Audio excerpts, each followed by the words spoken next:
Hi, in this video I'm going to show you what you can do if you filled your Bosch Tassimo My Way 2 with water, yet the light's still on here. So this won't brew any coffee now because it's telling us to fill with water. But if you have a look at the back here, you can see that it is already filled with water. You can see that the water is full here. It could be because the little float at the bottom has got stuck, or it could be that this is not seated properly. So make sure that it is definitely seated properly right the way down.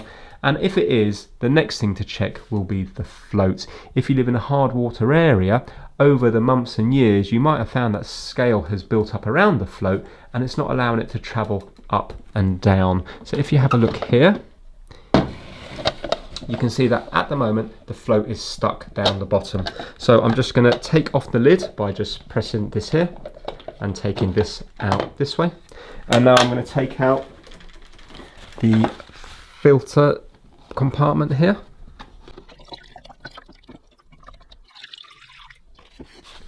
And if you have a look down the bottom, the float is stuck at the bottom. So I'm just going to get my hand in here and I'm just going to free it up like this. If you could get some sort of toothbrush or a little brush in here to try to clean up the channel that it runs in. But if you do this numerous times, hopefully now, there you go, you can see now that it's moving. Obviously put fresh water in, but just for the purpose of the video, I'm just going to put this back on. And to put the lid on here, you're going to put it on here and you're going to snap it into position. Like so.